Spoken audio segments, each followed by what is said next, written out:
ஒரு புலன் விசாரணை, அதாவது புலன் விசாரணை போலீஸ் செய்து கொண்டிருக்க போலீஸுக்குரிய அதிகாரங்கள் மட்டுப்படுத்தப்பட்டிருக்குது. போலீஸ தன்னிச்சையா செயற்படாம தடுக்கப்பட்டு வச்சிருக்கு. ஏன் என்று சொன்னா, போலீஸுக்கு அளவுக்கு அதிகமான அதிகாரங்களை கொடுத்து விட்டா எவ்வளவுக்கு டோர்ச்சர் பண்ணலுமோ, எவ்வளவுக்கு கெரியா கேஸ முடிக்கலுமோ அப்படி முடிச்சு விட்டுடும். ஆகவே சில நடவடிக்கைகளை செய்யறதுக்காக, ஏனென்றா குற்றம் சாட்டப்பட்டிருக்கிறாரே ஒழிய அவர் குற்றவாளி இல்ல. புலன் விசாரணை ஸ்டேஜ்ல நீதவான் எல்லா சாட்சிகளையும் இருந்து வந்தா பிறகுதான் அவர் குற்றவாளி. அப்ப குற்றம் சாட்டப்பட்டவர் நிரபராதியாகவும் இருக்கலாம். அப்ப அவருக்கு அநீதிகள் இழைக்க கூடாது என்றதுக்காக நீதிமன்ற கட்டளை இல்லாம சில விஷயங்களை செய்யலாது. சரி, இதை சமரி பண்ணி போடணும்னு நினைச்சு நான் சமரி பண்ணி போடல. நாளைக்கு பவர் பாயிண்ட்ல போட்டுட்டு, நாளைக்கு இல்ல, உங்களுக்கு அடுத்த கிளாஸ் ஞாயிற்றுக்கிழமை போடுவேன். அப்பைக்கு நான் அதை சமரி பண்ணி போடுறேன். என்னன்னு சொன்னா, நீதிவான் சிலதுக்கு போலீஸுக்கு ஹெல்ப் பண்றது. ஒன்று அடையாள அணிவகுப்பு நடத்துறது 124, அதுக்கு முதல் 122, ஒரு ஆளை மெடிக்கல் செக்அப் பண்றது 122, 123 ஒரு ஆளுகிட்ட இருந்து சாம்பிள் எடுக்கிறது. அப்ப 122க்கும் 123க்கும் வித்தியாசம் என்ன? யாராவது பார்த்துட்டு சொல்லலமெண்டா சொல்லுங்க. 123 கையெழுத்து பெறது, 124 அடையாள அணிவகுப்பு, குற்றவாளி அடையாளம் காண்றதுக்கு அடையாள அணிவகுப்பு நடத்துறது. அப்ப இந்த செக்ஷன்கள் மாறி மாறி வாரது. 122க்கும் 123க்கும் உள்ள வித்தியாசம், ஒரு ஆள் ஒரு ஃபீமேல் ரேப் பண்ணப்பட்டு விட்டாங்களாண்டா எக்ஸாமின் பண்ணணும்டா, அதுக்கு அந்த பெண் மறுத்துது என்று சொன்னா மறுக்காட்டிக்கு பிரச்சனை இல்லை. இதுல குற்றவாளி இல்ல, இது விக்டிம், பாதிக்கப்பட்ட நபர். அப்ப விக்டிம் மறுத்துதண்டா நீதவான்கிட்ட போய் ஒரு கட்டளையை வேண்டிக் கொண்டுதான் அவங்கள மெடிக்கல் எக்ஸாமினேஷன் செய்யணும்.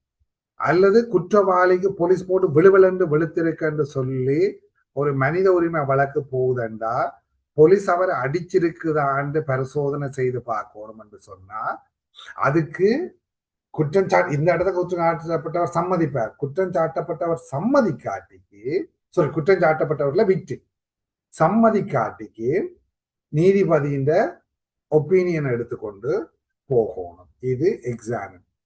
ஒரு ஆள் குடிச்சு போட்டு வாகனம் செலுத்தினவரோ ஒன்று சொல்லி குடிச்சு போட்டு வாகனம் ஓட்டினவரோ ஒன்று செக் பண்ணணும். அப்ப பிளட் எடுக்கும், டாக்டர்கிட்ட கொண்டே விட்டாச்சு. டாக்டர்கிட்ட போலீஸ் கொண்டு டாக்டர்கிட்ட விடுவான். பலூன் இல்லாத காலத்துல டாக்டர்கிட்ட கொண்டே விடுறது. அப்ப டாக்டர் இவர் குடிச்சிட்டாரா குடிக்கலையோன்னு சொல்லி ரிப்போர்ட் பண்ணணும். அவன் செக் பண்றதுக்கு டாக்டர் எக்ஸாமின் பண்றதுக்கு ஒப்போஸ் பண்றார். சரி, அதே மாதிரி சாமம் பாட்டி முடிஞ்சு போய்க்கு ஒப்போஸ் பண்ணினா அப்ப என்ன, சாமம் 12 மணி போய் ஜட்ஜின கதவை தட்டுறதா, அல்லது விடிய போனா பிளட்ல இருக்காது. இப்ப இவர்கிட்ட குடிச்சிட்டு போனாரோ குடிச்சிட்டு போகலையோன்றதுக்கு போலீஸ் எந்த செக்ஷனுக்குள்ள அவர் மறந்துட்டார், எந்த செக்ஷனுக்குள்ள இது வரும். போலீஸ் 2 விதமா ஒரு ஆள் குடிச்சிட்டாரோ குடிக்கலையோன்னு செய்யும். ஒன்று பலூனை ஊதவிடும். பலூனை ஊதினோன்னு அதுல ஒரு கலர் சேஞ்ச் வரும். அதுல கலர் சேஞ்ச் எந்த லாத்துக்கு வருகுதுன்றதை பார்த்து அதன் பலூனை ஊதி போட்டு அந்த பலூனை அப்புறம் இன்னொரு நொப்புக்க கொடுப்பாங்க. நொப்புக்க கொடுத்தோன்னா கலர் மாறும். யூடியூப்ல நல்ல வீடியோஸ் இருக்கு, விரும்பினா பாருங்க. கலர் மாறும். அந்த கலர் எந்த எக்ஸ்டெண்டுக்கு மாறி இருக்குன்றதை பொறுத்து அவர்கிட்ட பிளட்ல எவ்வளவு ஆல்கஹால் இருக்குன்றதை வச்சு பொறுத்து அவருக்கு எதிராக குற்றம் சாட்டப்படும். அதாவது அனுமதிக்கப்பட்ட அளவிலும் பார்க்க அதிகமா இருக்காங்க. ஒரு போத்தல் பியர் அடிச்சிங்களா தாண்டிடுமா, தெளிவா சொல்லி வைக்கிறேன். பியர் அடிச்சா கொஞ்சம் தானே, ஆல்கஹால் இல்லைன்னு யாராவது இணைச்சு போட்டீங்கன்னா அது பிரச்சனை. இல்லாட்டிக்கு பிளட் அவர்கிட்ட இருந்து ட்ரோ பண்ணி எடுத்து அந்த பிளட்ல எவ்வளவு ஆல்கஹால் இருக்குன்னு லேப் எக்ஸாமினேஷனுக்கு போகும். அப்ப இதுல இது ஒரு ஆள் குடிச்சிட்டு வார செக் பண்றதுக்கு வரும். பலூன் ஊதுறண்டா 122 மருத்துவ பரிசோதனை. பிளட் எடுத்து செக் பண்றேன்னா 123. அதாவது ஜென்ரலா அவர்கிட்ட உடம்புல இருந்து ஒன்றையும் அகற்றாம அவரை எக்ஸாமின் பண்றதுன்னு சொன்னப்ப நார்மலா அவங்களுக்கு காய்ச்சல் போனீங்களா டாக்டர் டெதஸ்கோப்பை வச்சு முதுகுல சளி இருக்கோ இல்லையோன்னு பார்க்கறதுக்கு டெதஸ்கோப்பை வச்சு பார்ப்பார். ஒரு இருமி காட்டுங்கொண்டு கேட்பார். நல்லா வாயத்திரவங்க கொண்டு போட்டு டோர்ச் அடிச்சு பார்ப்பார். இதெல்லாம் மெடிக்கல் எக்ஸாமினேஷன். இதுக்கு குற்றம் சாட்டப்பட்டவரோ சாட்சியோ விக்டிம் மறுத்தா 122 நீதிவானிட்ட அனுமதி எடுக்க. 122 சப்செக்ஷன் 2 ஒன்று என்ன, அவர் மறுக்காம இருந்தா போலீஸே எடுக்கலாம்ன்றதுதான் அது. இந்த 122 சப்செக்ஷன் 1. சப்செக்ஷன் 2 தான் மறுத்தால் நீதிபதியிட்ட போய் ஆக்கிற கட்டளை. கிரிமினல் ப்ரொசீஜர் கோட்ல போய் 122 உண்ட வாசிங்க. நான் தேவை இல்லாம கணக்கை லிஸ்ட் பண்ண வேணாம்ன்றதுக்காக குறைச்சு வச்சுக்கிறேன்.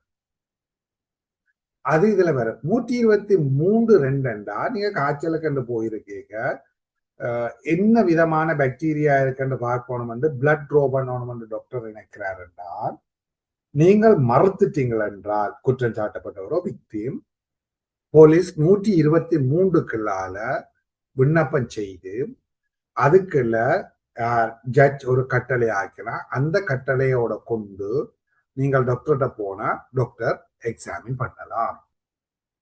அடுத்தது 123(4) வடிவா பாருங்க. 123 சப்செக்ஷன் 4. இந்த பாடத்துல 109, 110 இதுல வார சப்செக்ஷன்கள் எல்லாம் ரொம்ப ரொம்ப இம்பார்ட்டன்ட்.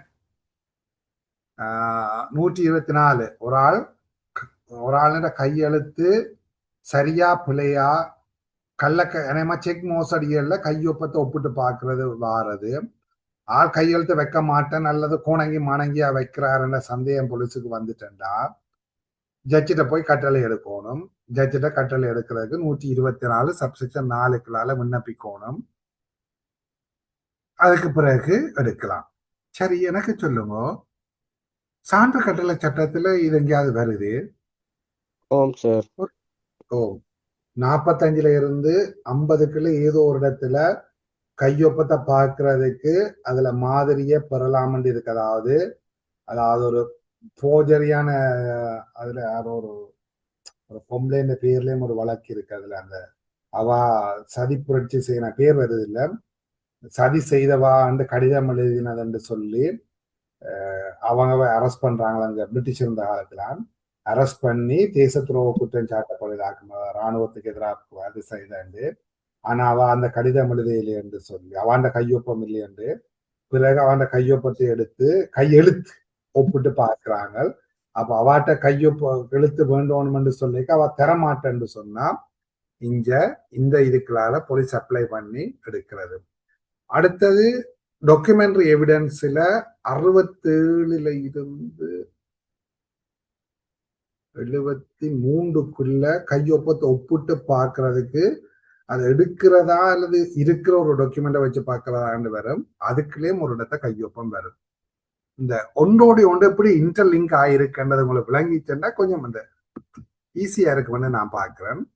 அடுத்தது ஒரு அடையாள அணிவகுப்பு. அடையாள அணிவகுப்புன்றது சாட்சி குற்றவாளியா அடையாளம் காண்றாரா அல்லது ஒழுங்கா குற்றம் சாட்டப்பட்டவரை தெரியுமா அல்லது பசப்புறாரான்னு, அதாவது சும்மா கெஸ்ஸிங்ல சொல்றாரான்னு பார்க்கறதுக்காக குற்றவாளி அடையாளம் காண்றதுக்கு இந்த ஒரு இராணுவம் என்று வந்தா இந்த இராணுவம் செய்ததுண்டா அடையாள அணிவகுப்பு வைக்கிறது. அப்ப அந்த நேரத்துல யார் அங்க டியூட்டியில இருந்ததோ அவ்வளோ பேரும் பெருவினம். 10 பேர் டியூட்டியில இருந்தா 10 பேரும் பெருவினம்.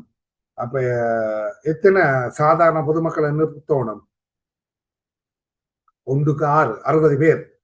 10 குற்ற அடையாளம் காண 10 பேரை நிப்பாட்டினா இஞ்சால நிறுத்த வேண்டியது 60 பேர். அப்ப 70 பேர் நிப்பினம். இதுல ஆர் என்றதை காட்டணும்.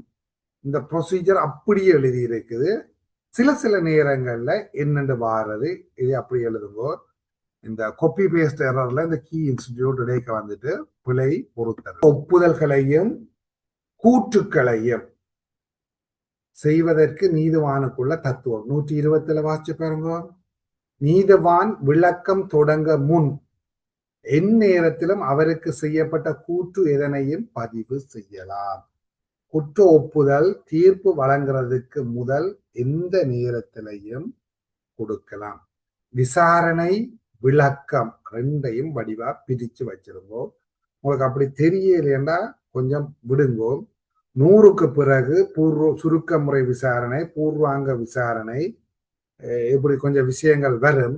அதுகள் வரைக்கும் அந்த சொல்லுகள் எல்லாம் எப்படி போகுதுன்றதை உன்னித்து கவனிங்கோ. இந்த விளக்கம் விசாரணை இதுகளுக்குள்ள தெளிவில்லாட்டிக்கு சில வழியில சுத்தும். ரெண்டும் உண்டா வித்தியாசமா எங்கெங்க எப்படி எப்படி பாதிக்கப்படுதுன்றது 100ல இருந்து 200 வரைக்கும் என்ன இருக்குன்னு பாருங்க. அடுத்த கிளாஸ்ல அரெஸ்டும் படிப்பிக்கணும், சமாதான இதுவும் படிப்பிக்கணும். 100க்குள்ள உள்ள விஷயம் இவ்வளவு படிச்சாலே ஒரு கேள்வி செய்யக்கூடிய 15 மார்க்ஸுக்குரிய விஷயம் படிச்சிருவோம். அதுகளை படிச்சு போட்டு அங்கால விசாரணை செய்யறதை பற்றி படிப்போம். அப்படியே ஒரு பூனை ஒன்று கத்துது பாருங்கடா, நாய் கலைக்குது.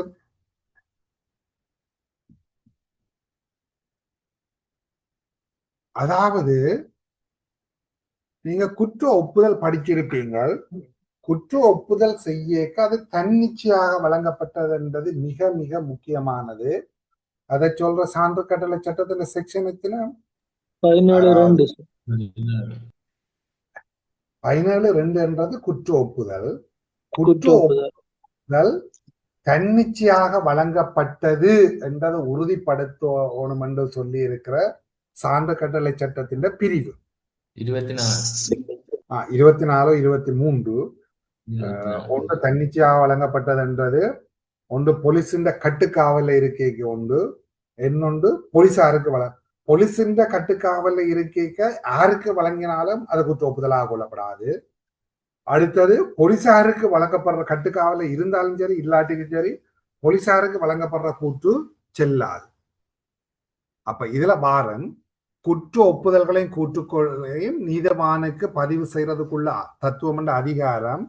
இது என்னண்டா, ஒரு குற்றம் சாட்டப்பட்டவர் தான் குற்றம் செய்தவர் என்று சொல்லி குற்ற ஒப்புதல் வழங்கினார் என்றால் போலீஸுக்கு குற்றம் சாட்டப்பட்டவர் அடையாளம் காண்றது ஈஸி ஆயிட்டு, சான்று கிடைச்சிட்டுது. அத நீதவான் பதிவு செய்தா நீதவான் புலன் விசாரணைக்கு உதவி செய்கிறார். சரி, அப்ப 127 ஒரு நீதிபதி எப்படி புலன் விசாரணைக்கு உதவி செய்கிறார் என்றால் குற்ற ஒப்புதலை பதிவு செய்கிறார். பதிவு செய்யறதால அதையே சான்று பொருளா திரட்டலாம். புலன் விசாரணையில உங்களை நான் சொன்னான், குற்றம் செய்தவரை அடையாளம் காண்றதுக்கும் சான்றுகளையும் திரட்டுறதுக்கும். குற்றம் செய்தவர் போலீஸுக்கு தான் குற்றம் செய்தவர் என்று வழங்கினா அதை சான்றாக ஏற்றுக்கொள்ளாது. அப்ப இவர் குற்றவாளி தான் குற்ற ஒப்புதல் செய்ய போறோம்னு சொன்னோன்னு ஜட்ஜிட்ட கொண்டே விடுவாங்க. உண்மையான ப்ரொசீஜர் படி ஜட்ஜிட்ட கொண்டே விட்டோன்னா ஓகே, ஜட்ஜ் அவரை கஸ்டடியில எடுத்து போலீஸ் கஸ்டடியில இருந்து நீதிபதியின் கஸ்டடிக்கு விட்டுட்டு போய் இருந்து நல்லா யோசியம் சொல்லி போட ஒரு அமைக்க கூப்பிட்டு என்ன குற்ற ஒப்புதல் செய்ய போறீரோ, நீதான் கொலை செய்யறன்னு சொன்னா நமக்கு தூக்கு தண்டனை மட்டும் வழங்கலாம், வடிவா யோசிச்சு விளங்கித்தான் சொல்றீரோ ஒன்று கேட்க, ஓம் நான் விளங்கித்தான் சொல்றேன் என்றார். சரி போட்டு வேறமெண்டா அனுப்பி போட்டு திருப்பி ஒரு கிழமை அளவு கூப்பிட்டு திருப்பியும் கேட்க ஓமண்டா பிறகு ஜட்ஜ் வாக்குமூலத்தை பதிவு செய்வார். இது ஒரு ப்ரொசீஜர். இப்படி எல்லா இடத்தையும் நடக்குதா, ஷார்ட்கட் படுதான்றதை நீங்க பிராக்டிஸ்ல வரைக்க பாருங்க. எப்படி அந்த குற்ற ஒப்புதல் பதிவு செய்யப்படுறது பட வேணும் என்றதை உங்களுக்கு நான் சொல்லியிருக்கேன். அத்தகைய கூற்றானது 277 பிரிவில் ஏற்பாடு செய்யப்பட்டவாறு பதியப்பட்டு ஒப்பமிடப்பட்டு திகதியிடப்பட வேண்டும். அதாவது 103 முதல் 109 முதல் தகவல், 109(2) முதல் தகவல் பதிகிறது பார்த்தோம். 109(4) பிறகு இல்ல 110(1) போலீஸ் வாக்குமூலத்தை பதிவு செய்யுது. 277 சொல்லப்பட்டிருக்குது குற்ற ஒப்புதலாவார வாக்குமூலத்தை எப்படி பதிவு செய்கிறது. அப்ப 17(2) என்ன சொல்லி இருக்குது சான்று கட்டளை சட்டத்தின குற்ற ஒப்புதல் என்றா என்னென்று சொல்லி இருக்குது. குற்ற ஒப்புதலை சான்றா ஏற்றுக்கொள்றதுக்கு என்னென்ன நிபந்தனைகள் இருக்குது என்றது 23 இருந்து 30 மட்டும் சொல்லப்பட்டிருக்குது. ஒப்புதலை ஏற்றுக்கொள்றதுக்கு என்னென்ன நிபந்தனை இருக்கு, ஒப்புதல் எப்படி இருக்கணும் என்றது 18 இருந்து 23 22 வரைக்கும் சொல்லி இருக்கு. குற்ற ஒப்புதலை நீதிபதி எப்படி பதிவு செய்யணும் என்பதை கிரிமினல் ப்ரொசீஜர் கோட்ல 277 சொல்லி இருக்கு. அப்ப 147 127 என்ன சொல்லி இருக்குன்னா, நீதிபதிக்கு குற்ற ஒப்புதலை பதிவு செய்யறதுக்கு அதிகாரம் இருக்குது என்று சொல்லி இருக்கு. இந்த செக்ஷன்கள் என்னத்தை சொல்லுதுன்ற எல்லாம் குற்ற ஒப்புதலோட தொடர்பு. இந்த குற்ற ஒப்புதல் எப்படி பதிவு செய்கிறது, குற்ற ஒப்புதலை பதிவு செய்யறதுக்கு யாருக்கு அதிகாரம் இருக்குது, எப்படி பதிவு செய்யணும், குற்ற ஒப்புதல் என்றா என்ன, குற்ற ஒப்புதலை சான்றாக ஏற்றுக்கொள்ளணும், அதுக்கு என்னென்ன நிபந்தனை இருக்கு. சில விஷயத்த சான்று கட்டளை சட்டத்துல சொல்லியிருப்பேன், சில விஷயத்த கிரிமினல் ப்ரொசீஜர் கோட்ல சொல்லியிருப்பேன். நான் நினைக்கிறது சரியன்னா நீங்கள் கிரிமினல் ப்ரொசீஜர் கோர்ட்டும் படிச்சிருப்பீங்க, சான்று கட்டளை கட்டமும் படிச்சிருப்பீங்க. ரெண்டும் ரெண்டு தண்டவாளம் மாதிரி நிக்குதா அல்லது ஈருயிர் ஓருடல் மாதிரி கப்பிள்ஸா நிக்குதா, கூட சில விஷயங்கள் கிரிமினலும் எவிடன்ஸும் உண்டா சேர்ந்து தெரியணும். இந்த அழைப்பாணை என்றது வேறு எங்க கேள்விப்பட்டிருக்கிறீங்க, அழைப்பு கட்டளை அதை பற்றி டீட்டெயிலா படிச்சிருப்பீங்க. சிவில் 1ல படிச்சீங்களா, கிளையண்ட்டை தாக்கல் செய்யக்க இத்தனை சிவில் ப்ரொசீஜர் கோர்ட்டுன்னு, இது கிரிமினல் ப்ரொசீஜர் கோர்ட்டை விடுங்கோ, சிவில் ப்ரொசீஜர் கோர்ட்டுன்னு இத்தனையாம் பிரிவுக்கு அமைவாக அழைப்பு கட்டளை அனுப்பணும் உண்டு. அதுல சிவில்ல படிக்கிறது சிவில் மேட்டர்ஸ், இங்க படிக்கிறது கிரிமினல் மேட்டர்ஸ். ரெண்டும் அழைப்பு கட்டளை, ஒன்று போலீஸுக்கு வர சொல்றது, மற்றது ஜட்ஜுக்கு முன்னால வர சொல்றது சிவில் கேஸுக்கு. இந்த அழைப்பு கட்டளை என்றது அங்க படிக்கிற அழைப்பு கட்டளை ஜட்ஜுக்கு முன்னால வரணும் என்று சொல்றதுக்கு. அங்க பிடியானை அனுப்புவாங்கன்னு நினைக்கிறீங்களா? யோசிக்க சொல்றனே ஒழிய உங்களை குழப்பி விடணும் என்ற நோக்கம் இல்லை, விளங்கி படியும் கொண்டதுக்காக இந்த டிப்ஸ்களை தந்து கொண்டு இருக்கிறோம். உங்களுக்கு சிக்கலா இருந்தா விட்டுட்டு பாடமாக்குங்க. கன பேர் அதைத்தான் விரும்புறீங்க. நம்ம 3 பாடத்தையும் உண்டா ஒரு மனத்தியால அழைப்பு கட்டளை எப்படி இருக்கணும் என்று சொல்லி இருக்கு, அழைப்பு கட்டளை சேர்ப்பிக்கிற விதம் எப்படி என்று இருக்கு. இது 25 ஏப்ரல்ல இதை பற்றி டிலான்சர் டீட்டெயிலா டிஸ்கஸ் பண்ணினவர். இந்த 45ல இருந்து 49 மட்டும் அழைப்பு கட்டளை சேர்ப்பிக்கிற முறை, சாரி அப்போது 44 45 என்று சொல்லி போட்டேன். 45ல இருந்து 49 அழைப்பு கட்டளை சேர்ப்பிக்கிற முறை பிஸ்காலால அனுப்புறது, ஜிஎஸ்ல போடுறது, தபால அனுப்புறது, அந்த அவற்றை மூத்த ஆட்கள், அதாவது வயது வந்தவர்கள் அவற்றை வீட்டுல இருக்கிற ஆட்கள்கிட்ட கொடுக்கறது, அப்படியே தேசபந்து தென்னக்கோன் மாதிரி குடும்பத்தோட தலைமறைவா இருந்தா வீட்டு வாசல்ல ஒட்டுறது துலாம்பரமான இடத்தில். அடுத்தது 48 ஒரு அரச பகிரங்க ஊழியர் என்று சொன்னா நிறுவன தலைவருக்கு கொடுத்தா நிறுவன தலைவர் அவற்றை ஊழியருக்கு கொடுக்கிறதா கொள்ளப்படும். பிடியான அதாவது அழைப்பு கட்டளையும் கொடுத்து ஒரு ஆள் நீதிமன்றத்துல தோன்ற ஆட்டிக்கு முதல் மரியாதையா கேட்கறது, அப்படியும் பெற ஆட்டிக்கு போலீஸ் அரெஸ்ட் பண்ணி நீதிமன்றத்துக்கு முன்னால நிப்பாட்டி போட்டு பிறகு நீதிமன்றத்துல பெர்மிஷனோட ஆளை கொண்டே வச்சு விசாரணை பண்றதுக்கு வாரதுதான் பிடியானை. பிடியானை எப்படி இருக்கணும்ன்றதும் பிடியானை ரீகால் பண்றதுக்கு எப்படி விண்ணப்பம் செய்வீங்களோ ஒருக்கா வந்ததுன்னு நினைக்கிறேன். அதுதான் இந்த இதுல உள்ள பிடியானைக்காக விண்ணப்பம் செய்வது எப்படி என்பது. அடுத்தது சர்ச் வாரண்ட். இது டாக்குமெண்ட்டை தேடுறதுக்காக அனுப்புறது 78. டாக்குமெண்ட்டை தேடுறதுக்கு அல்லது ஒரு சான்று பொருளை தேடி எடுக்கிறதுக்கு ஒரு இடத்துக்கு போகணுமெண்டா அநேகமான படங்கள்ல கேட்பாங்க, அந்த படத்துல வந்தவன சர்ச் வாரண்ட் இருக்காண்டு கேட்பாருங்கிற வக்கீல் வரும் வரைக்கும் இருக்கணும். அந்த சர்ச் வாரண்ட் தான் இது, வீட்டை சர்ச் பண்றதுக்கு இந்த சர்ச் வாரண்டை கொடுக்கணும். சர்ச் வாரண்டை கொடுத்தோன்னே அந்த ஆதனத்துக்கு அல்லது உடைமைக்கு அல்லது அந்த வீட்டுக்கு யார் பொறுப்பா இருக்கிறாரோ யார்கிட்ட கஸ்டடியில இருக்குதோ அவர் சகல விதத்திலையும் போலீசாருக்கு உதவி செய்ய வேண்டும். அப்படி அந்த இடத்துல ஒருத்தரின் இல்லாட்டிக்கு பிரிவு 25க்கு அமைவாக, இந்த 74 சொல்லு, பிரிவு 25க்கு அமைவாக நடவடிக்கை எடுக்கணும். என்ன நீங்க படிச்சிருப்பீங்க, கூறிய பிரிச்சு இறங்கலாமே. இது வடமாச்சில நடந்த கேஸ் தான். கூறிய பிரிச்சு இறங்கலாமா, வீடு பூட்டி இருக்கு, ஒருத்தரும் இல்ல இல்ல. அதுதான் பிரிவு 25. முன்கதவை உடைக்கணும், ஜன்னல் உடைக்கலாம் அல்லது பின் கதவை உடைக்கலாம். கூறிய பிரித்து இறங்கக்கூடாது, சுவத்தை அடிச்சு இறங்கக்கூடாது.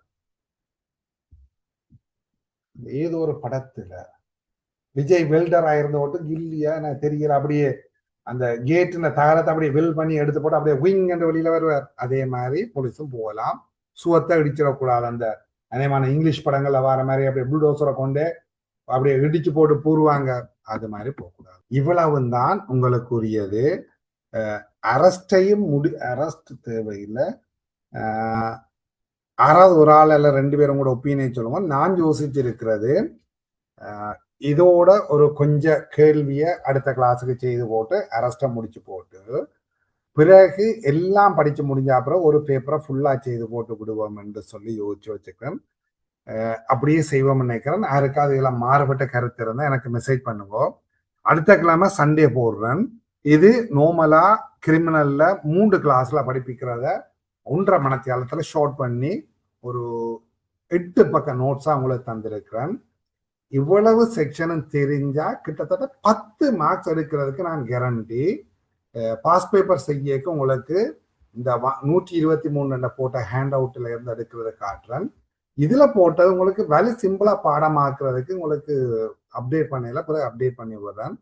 இது அப்படியே பிரிண்ட் எடுத்து போட்டு உங்களோட பொக்கெட்டுக்கு வச்சிருந்தீங்களா, அங்கங்க நிக்க பாத்தீங்கன்னா அப்படியே பதிஞ்சிடும்.